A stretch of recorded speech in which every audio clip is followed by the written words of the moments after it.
Shaka Shako, Shaka Harir. Welcome back to my page. I'm Icy Samaya, and today we're going to talk about a lot of fucking things. Chapter 6. Disclaimer, guys, this episode I am talking about mental health, suicide, abuse, and a lot of different things. So please be prepared. And I'm not going to lie, I think this will be the last of the series, this chapter, and we're going to end it there. So this chapter will span from 2014 to 2015 summer. Okay. Now let's talk about it. We're going to talk about how I was homeless, how I ended up trying to off myself, how that kind of led me going to Egypt.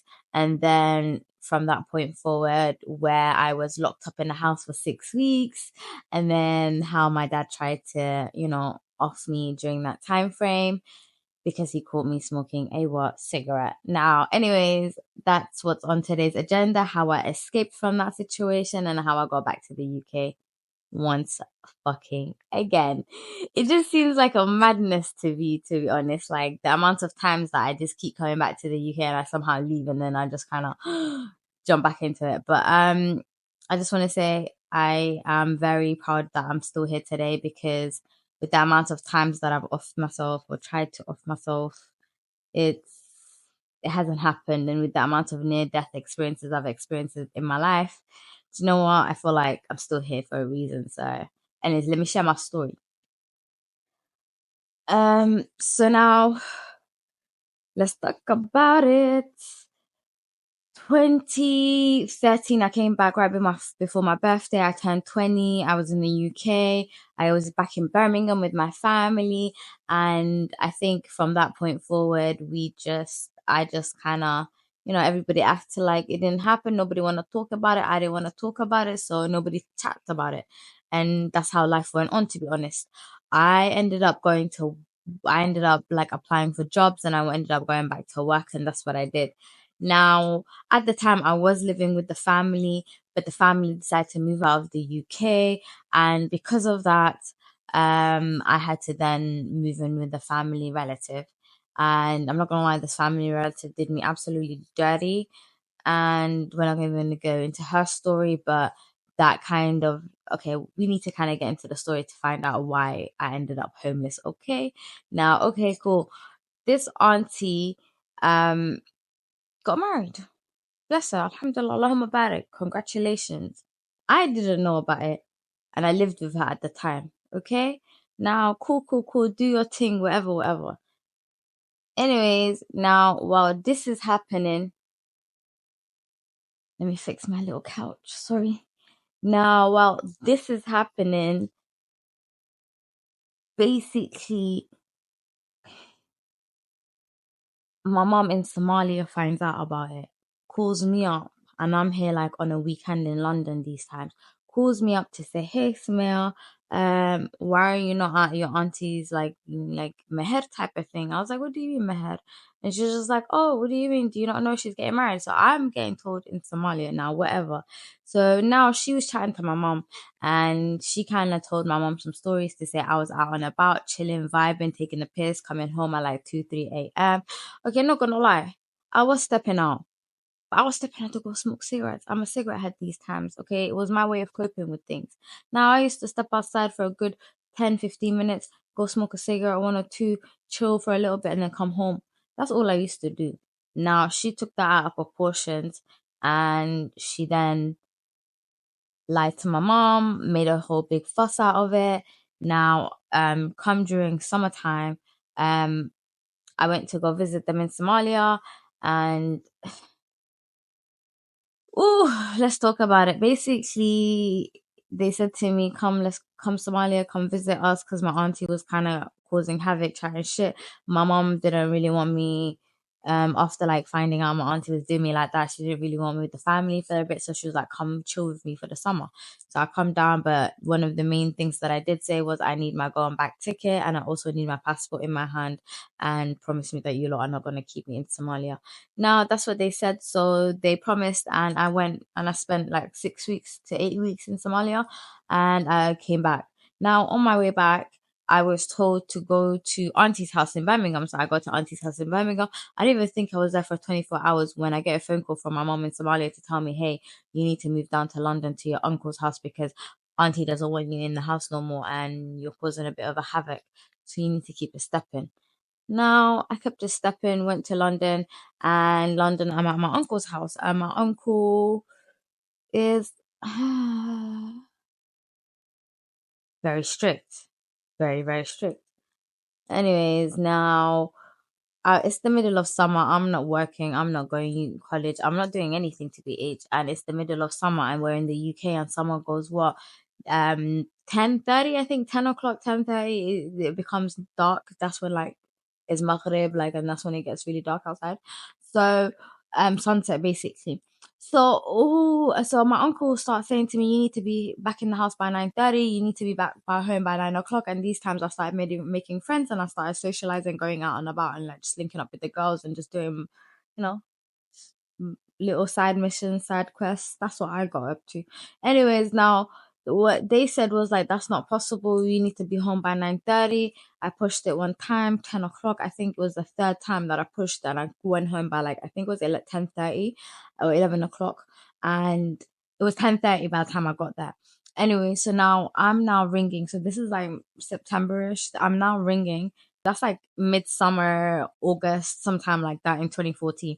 I am now ringing my uncle's house, just tuk tuk tuk, and it's a block as well, so it's an apartment block. So you need to get like you need to ring a buzzer to be let into the building, and then you can then jump on the elevator to then go to the the floors that you need to get to, the lift, whatever. Now I'm now ringing the buzzer downstairs and it's not ringing. So these times I'm chilling with one of my cousins, and this cousin at the time was one of my good friends, one of my best friends to be aged. We don't talk no more, but she basically we were on the phone together. Me and her were on the phone together. So I'm hearing her get on the walking into her home, and we had spent the day together. And she went home, and I went home. So at the time, she was being looked after by my mom's older sister. Okay, that's my aunt, and I'm staying with my uncle. And I'm at his house, and basically my aunt is at her house and like taking care of the family at her own house, if that makes sense. So now she walks into her home with my auntie staying there, taking care of them. And she walks into the house and she's on the phone. And all I'm hearing on the background is my auntie ask her, what time do you, like, what do you, like, where did you come from? Like, are you okay? Like, kind of questions. And I'm also I'm also hearing a conversation that she's having on the phone. And who's she talking to the phone? My uncle, her brother, who I am staying with on the other side of London. Now, I can hear that he's on the phone talking, so I'm ringing downstairs, and I also know figure out because I'm ringing downstairs the bell and it's ringing, ringing, ringing, ringing, and I'm outside like for 5 minutes, and I'm asking my cousin, hey, like. Who is she? Like, I just needed to confirm, like, is like, because there's a couple people named the same similar names in the family. So I was just like, who is she talking to on the phone? Because I keep hearing that name. So who is she speaking to specifically? Is it like her brother? And she's like, yeah, she's speaking to her brother. And basically, he's just talking about this and that, da da da da da. And I was just like, what do you mean he's talking to this and this about? Like, I've been standing at the front door for the past like 5 minutes, like just ringing the buzzer, and nobody's opening the door. And it's like 10:30 in the night, nobody's opening the door. So I've stood there for like up until 11 o'clock, 11, 10, 15. I stood there just ringing, ringing, ringing. Nobody opened up. So at this point, I'm looking at the situation like, oh my God, it's coming up to midnight. The tube stops. I don't know nobody in East London. This is happening in East London. So I'm thinking, I don't know nobody in East London. What the fuck am I gonna do? So I thought to myself, let me just come back to ends, like West London. So I'll come back to West London. Also call up my friends that I was chilling with for like earlier in the day, and they were like some of the mandem. So boom, I ended up just chilling with the mandem, and guys, that's how I ended up homeless. I'll be honest, like I never really ever went back because I just felt like he was taking the piss, and I also felt like I was unwanted in all of the situations. So I was just like, why am I burdening myself on people that really do not want me in any way, anyhow, if that makes sense. So yeah, that's that. Anyways, guys, that's the story of how I ended up homeless. And I was homeless, just living with the guys. And I'm not gonna lie, these people blessed me because they let me live there rent free. All I had to do was just pick up after myself and just cook and clean. And that was alright because people were helping. It was hand in hand. So I just want to say, if you were one of the people who helped me and is watching this today, thank you so, so much. I genuinely appreciate all of the help. Anyways, now come up to I was homeless for, I feel like from July, August, September, October, November. So I was homeless for 5 months. So 5 months, I was just homeless, just drinking up, smoking, just trying to forget about my issues and the fact that I'm homeless. Now, luckily, although I was homeless, I was couch surfing because I was staying with some friends, okay? But that came to an end at some point, and after that, that was just sort of a hectic ride. I think I spent a week just trying to figure out where to stay, where to go, wall to wall. It was a bit of a crazy mess. And one of the nights I had a friend link me up with another friend who had a house, and he was a guy.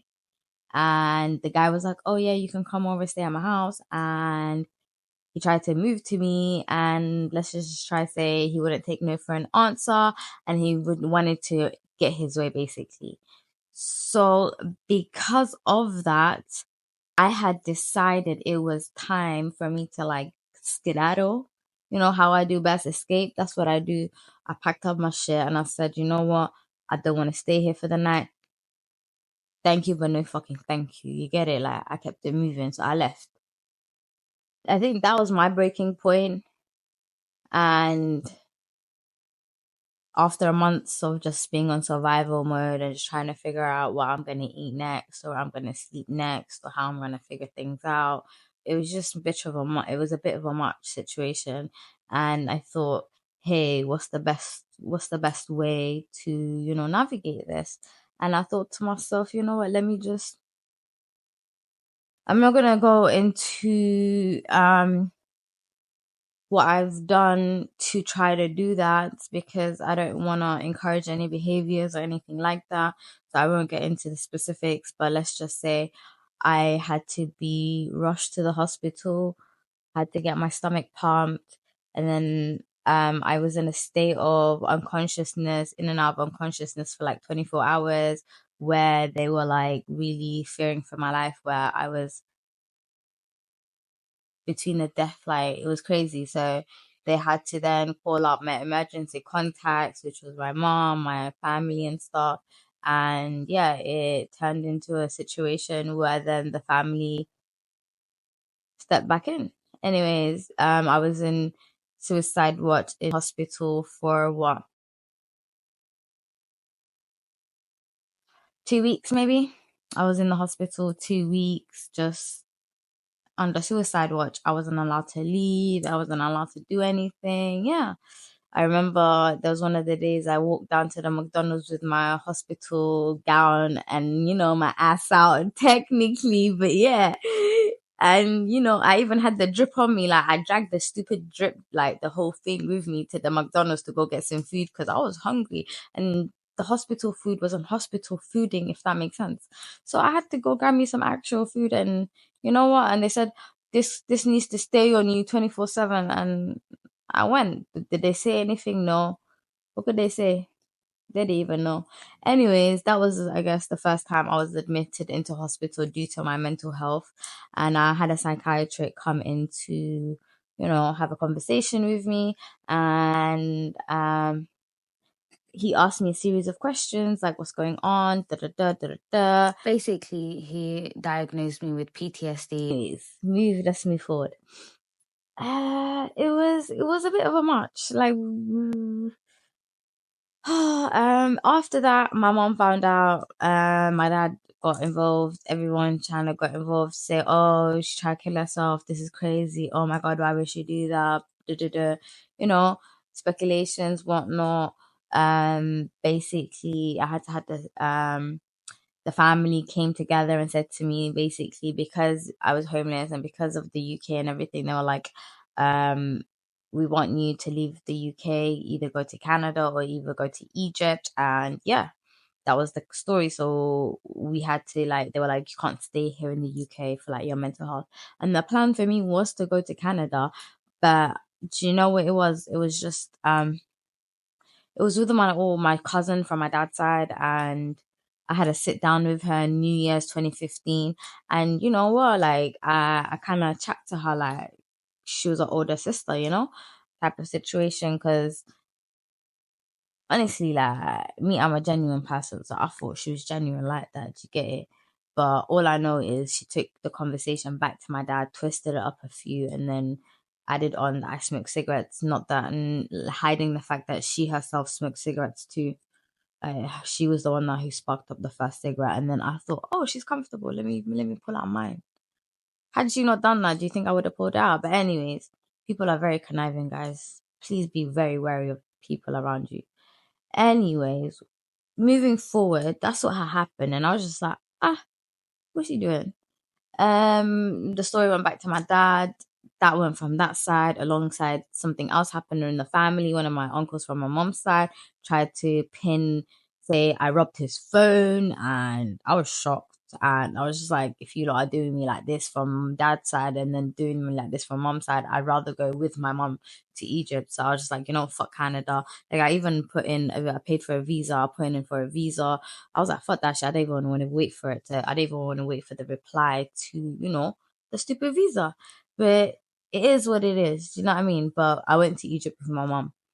Things was alright. Went to Egypt. She took me to a psychiatrist because now she's worried about me, and she's like, you know what? Let me take psychiatrist, get you some therapy and stuff like that. So now we went to Egypt. She took me to a psychiatrist who barely spoke any English, spoke Arabic, a bit of broken English on the side. And this guy then started medicating me very heavily. I really don't remember what the medications were. This is like 10 years ago now, 2015. And he started medicating me very heavily, telling me that, like giving me therapy sessions. But in the therapy sessions, it just felt like I would have a conversation where I would talk about what I want to do and stuff like that. But felt very controlled from his side, where it was his beliefs were kind of like kicking into the thing. And somehow, some way, I would find out whatever I would speak to him about the therapist, my mom would hint at in conversation. So I'm just like, is he talking back to you? So then I tried that out one time, and and I kind of got back, hey, she wants to go to the UK, blah blah blah. And yeah, but anyways, moving forward, I think one of the last sessions was like 2 months in.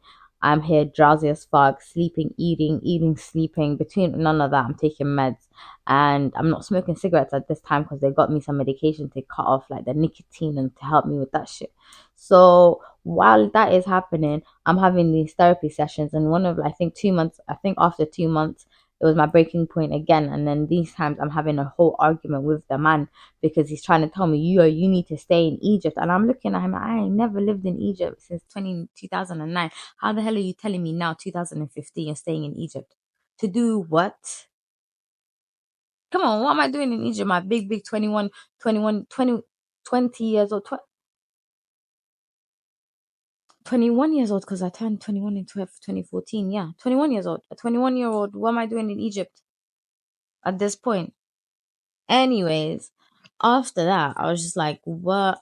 So I had an argument with him, and on my flight to Egypt, we had booked a return flight. So on that return flight, I could have returned back. All I needed to was change. Like I needed to add a little bit of change. So I think I did that, not knowing that a confirmation of my email would be sent to my mom, because my mom was CC'd into the fucking email, because we came together, we booked it together. Dumb ass me. Anyways, now my mom now cocks up a plan to what? Call my dad. I didn't know. Now let me tell you from my side of the story without me even knowing all of this. Like, let me talk to you about in 2015, I'm there. Oh, wait. Okay, yeah. So it goes, okay?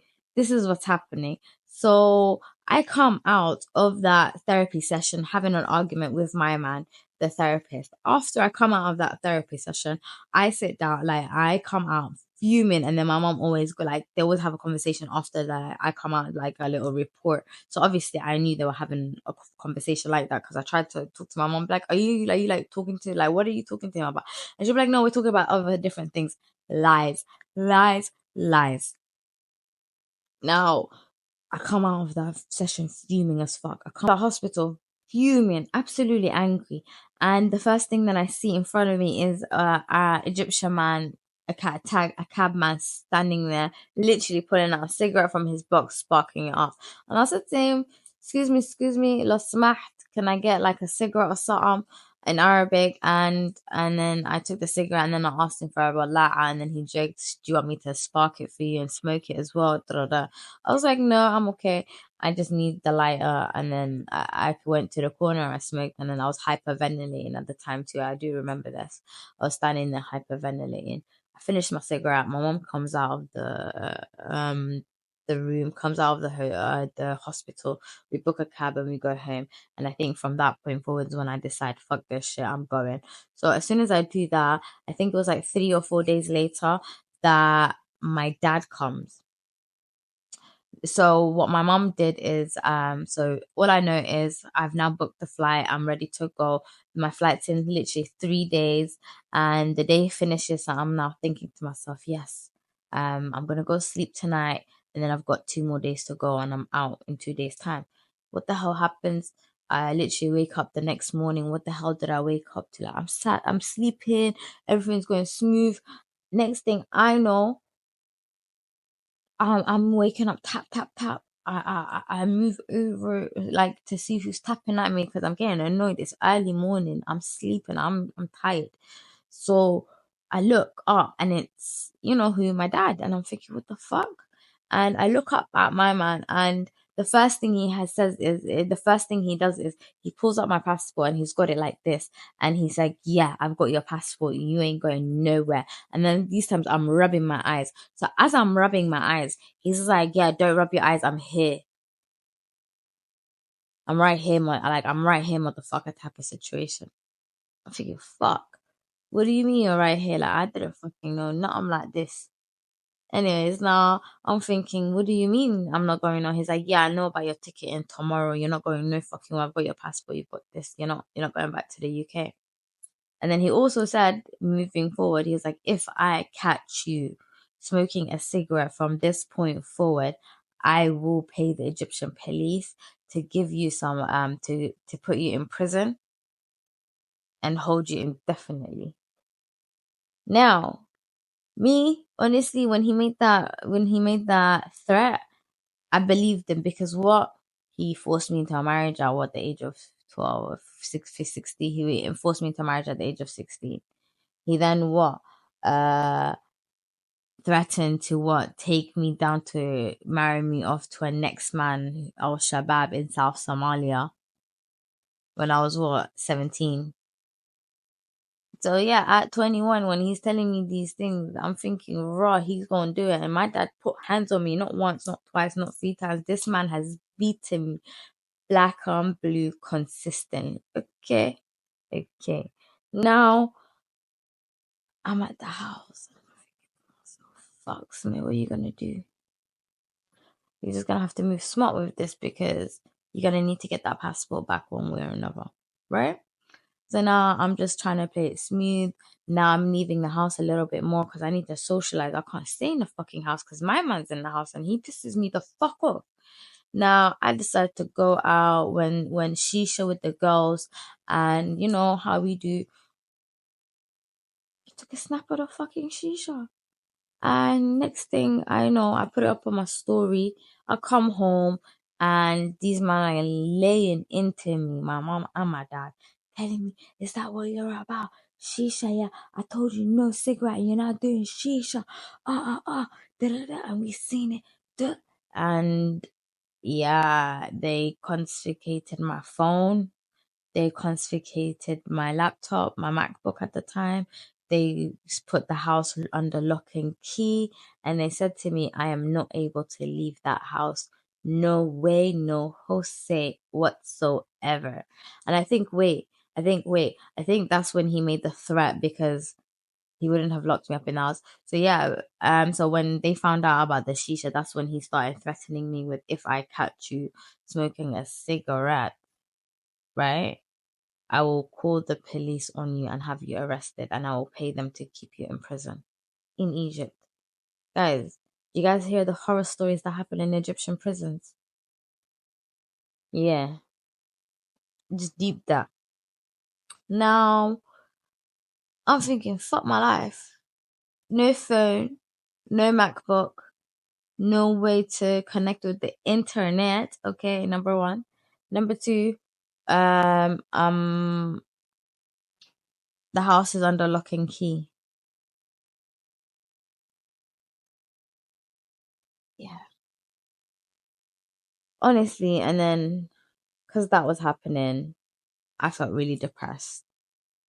I didn't really come out my room. I think I used to read books. Maybe I was locked in there for like 4 or 5 weeks, 6 weeks. I think, if I'm pushing it right, if I'm remembering it correctly, I think it was like maybe 5, 6 weeks. Anyways, during that time frame, I developed a routine, and that routine was at 2 a.m. I would smoke my cigarette. So while this is happening, Ramadan kicks in. And because Ramadan kicks in, the timings change up. And now I'm trying to figure out what time is the best time for me to, like, smoke my cigar. And my brother I was giving him a bit of money, and he was the one that was kind of going to the shops to sort of go source the cigarettes for me and bring it back. And that's what he was doing. He was hustling me on the side, but he was still doing that for me.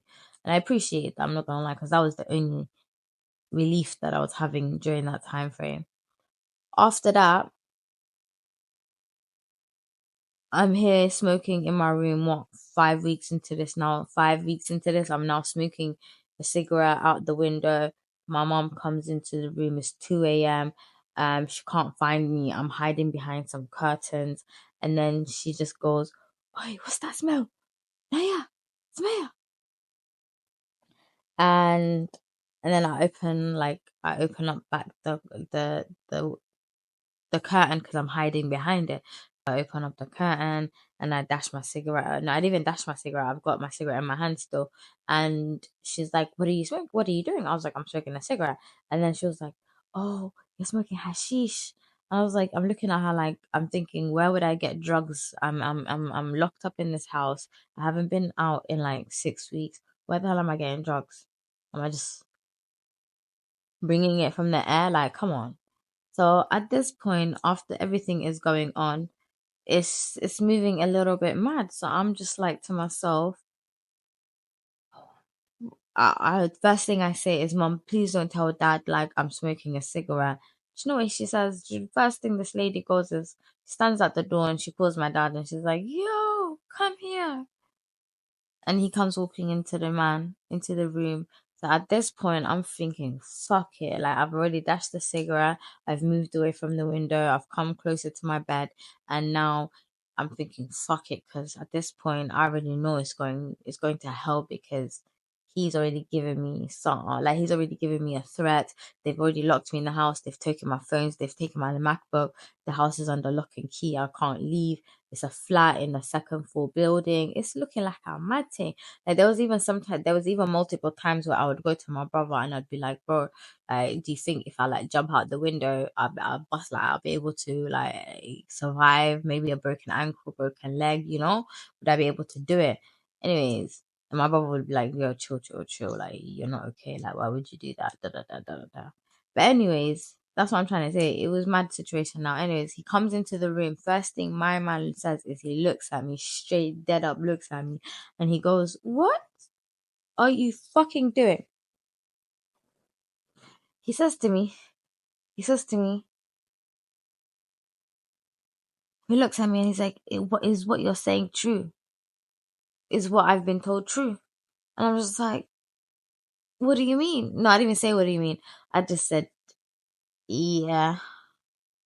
And then he just was like, what do you mean? Yeah. I was like, yeah, it's true. Whatever you was told is true. I was smoking a cigarette. And he just wows the fuck out. He looks at me, yeah, you're smoking a cigarette, yeah?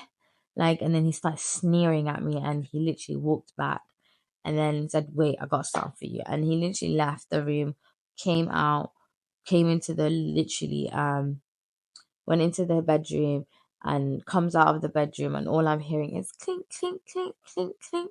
I'm thinking to myself, fuck my life, what the hell is that? So he comes into the room and all I see in his hand is a chain, like a chain, like bigger than my arm, as thick as this. And I'm thinking to myself, fuck my life, what is this for?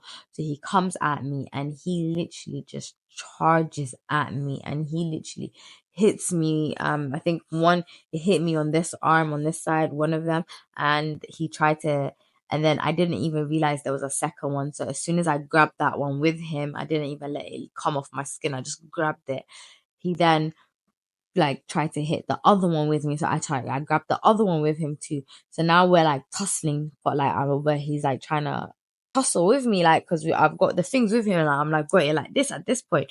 So he let go. So it kind of, both of them kind of flew to the side. As soon as both of them flew, like my man squared up and he just started like going for me, like hitting me, like blow after blow.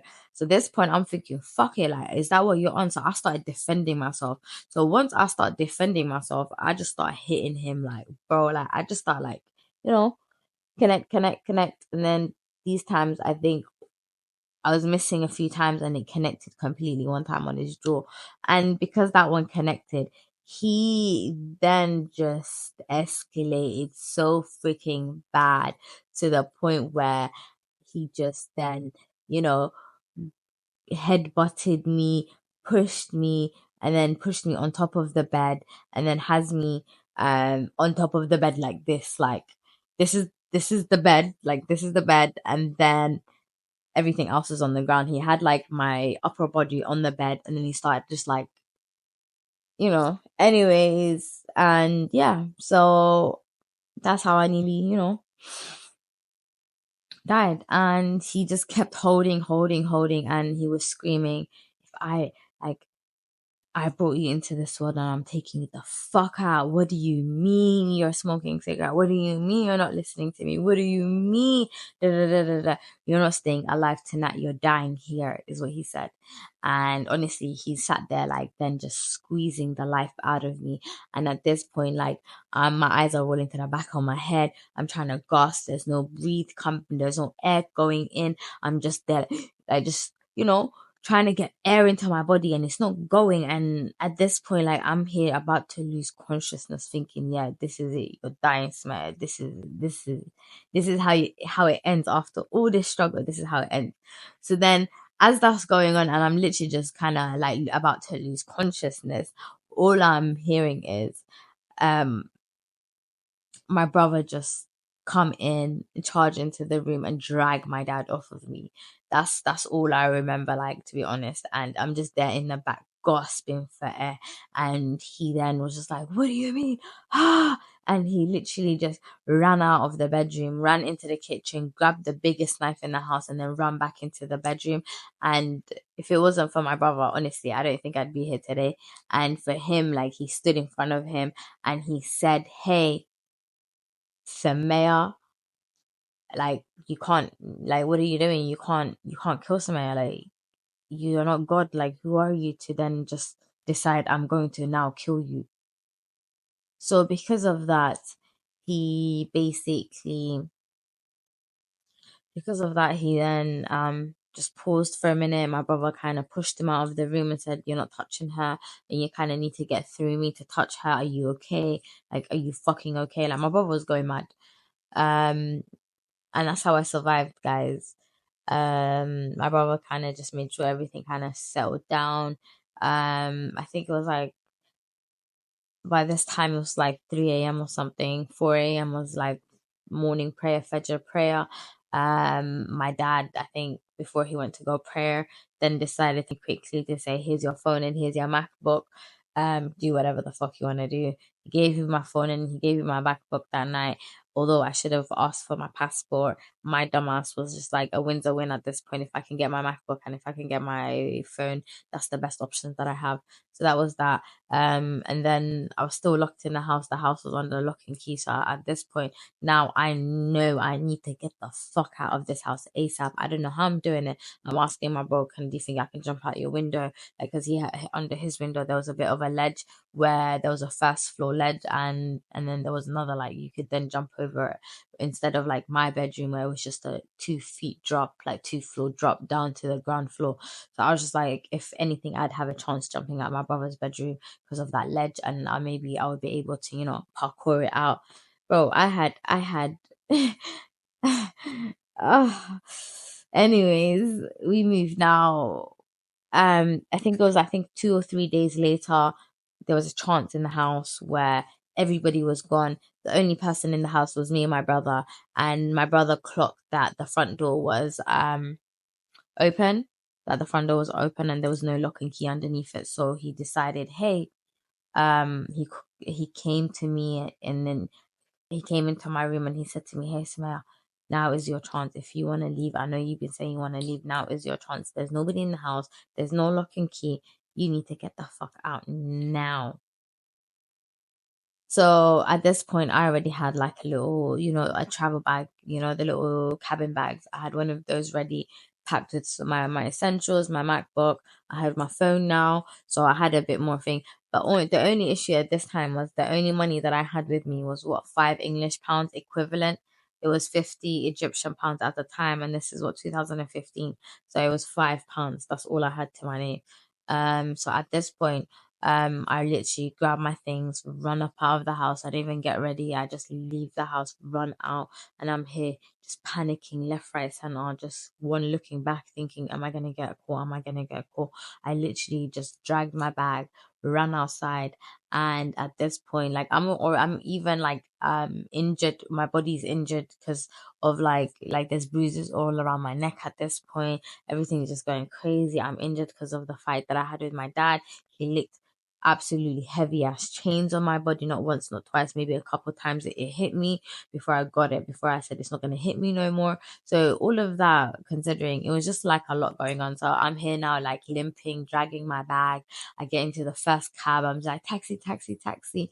And I literally just dash my bag in there and jump head first. And I go, so I tell him, hey, just take me to City Stars Starbucks, and that's where I ended up going. I ended up going to City Stars Starbucks, and from that point forward, it wasn't even City Stars, it was City Center Starbucks in Makram Abed in Nasser City in Egypt. Okay, that's where it was. I went there, and honestly, I had two contacts on my phone who are guys who lived in Egypt. I felt like the girls that I had on there lived with family and stuff, so I didn't really want people with family to get involved too much because it was just a bit crazy, and I really didn't know. I was just scared that they would take me back to my family. That was my main concern. I just wanted people that would, at least help me stay somewhere. So I called these two guys up. I called a childhood friend that lived in Egypt that I knew from like a very long time ago. I called him up and he said to me he was outside of the city at the time and he wasn't able to help. So I put that down. And then I called a stranger, okay? A stranger that I had only met twice, but the only the only thing in common that we had was that he was from London at the time. So I called him up and I had met him at university, my siblings' university. And I just was like, okay. So we had a conversation at the university and we kind of clicked. So we added on each other on social media and followed each other and we just kept it at that. So at this point, I just called him up and just to be like, hey, maybe a Hail Mary, let me just ask. So I called him up and I'm just like, hey, you know, um, my guy, like, this is what the situation is. I ran away from my family home. My dad tried to kill me a few days ago. I don't know what's going on. It's a bit mad. I don't know. Like, I really need to just get to the embassy. At this point that I'm talking to him on the phone, it's a Friday. So, or a Thursday. I think it was a Wednesday, or I think it was a Wednesday at this point that I'm having a conversation because, the weekend kind of finishes Thursday, Friday, Saturday, a weekend. So like Sunday, Monday, I had to wait for a few days until the embassy opens up. So while we were waiting for the embassy, he let me stay. He took me to another friend's house where It was like uni students were staying there, but they were all gone, and they all had I think it was a summer holiday at this point. It's midsummer in 2015, so everybody was back home with their family. So it was an empty apartment. He let me stay there for I think 2 or 3 days, and then he linked me up with a few other girls in Egypt, and he kind of helped me stay with other people for the next remainder of the next 2 3 days until the Monday morning for the for like the British embassy to open up and start working again. So while that happened, Monday morning he went with me to the embassy, the British embassy.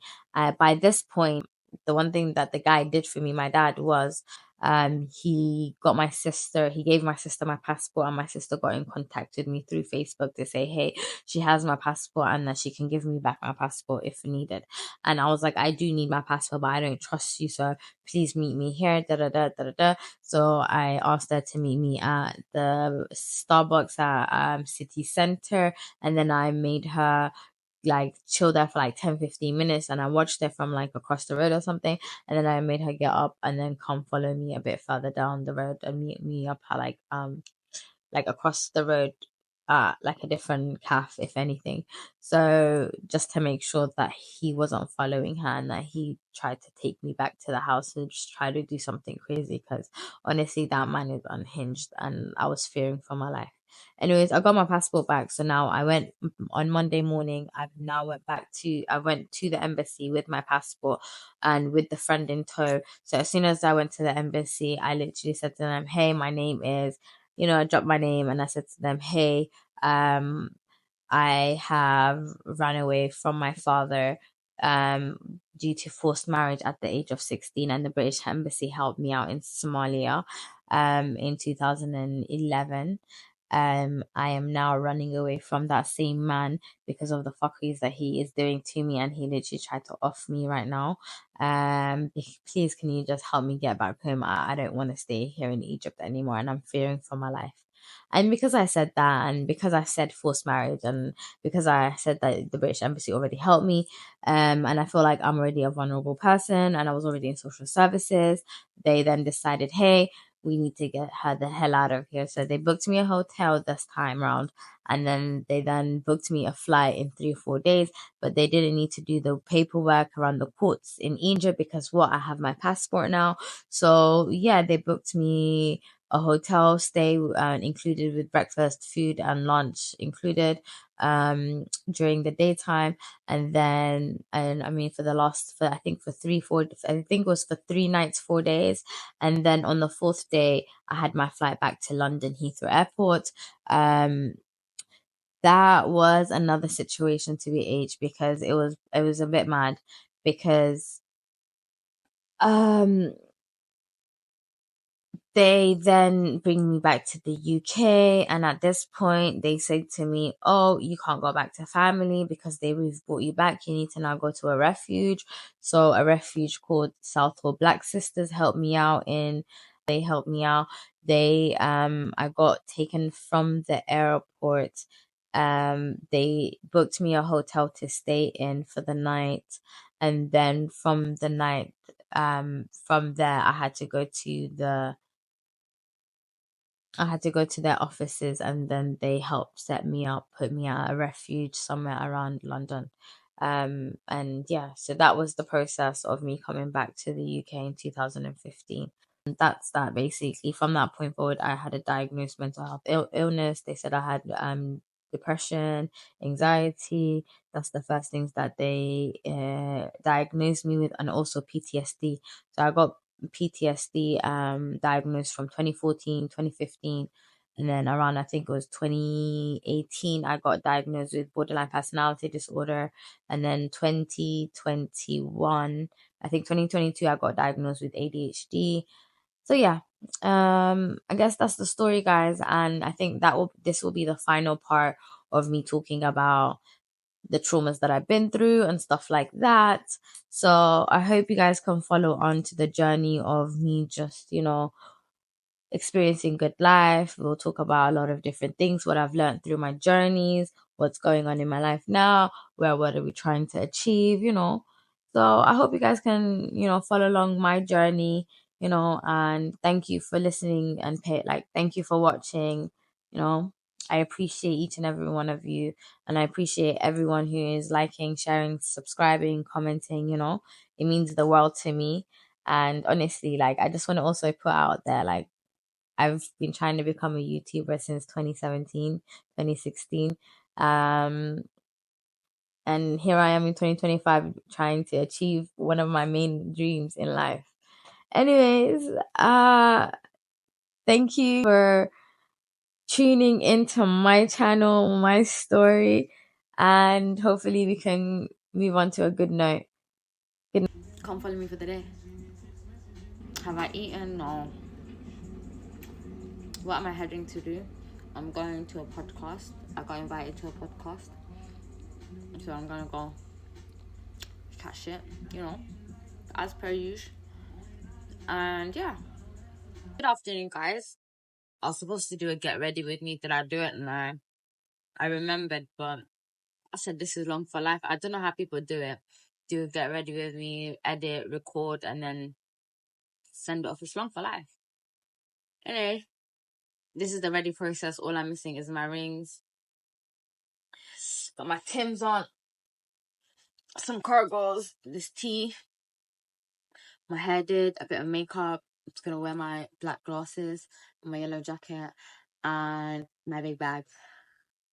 Keep it simple, very simple. Have I eaten? No.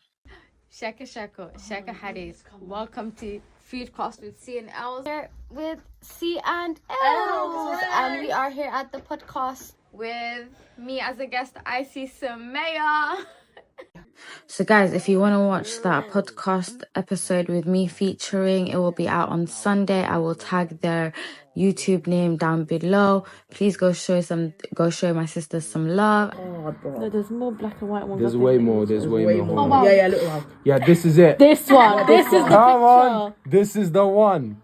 Yeah, that one. Literal. You can music. Look at that. Look at this. Even this, I told you. Look at that. Yo, this is a music album cover. This one looks sick. Okay, I also need to say, and this is the story of how and why I disowned my father, okay? Because he genuinely tried to take my life, and he thought because he brought me into this world, he had the entitlement, the audacity to take me out, and that is the reason why I have disowned my father alongside all of the other messed up things that you guys don't even know about. But I think this is the story where I just decided I've had enough of the antics and the BS that you, young man, young sir, old man, is doing, okay? But anyways, thank you guys.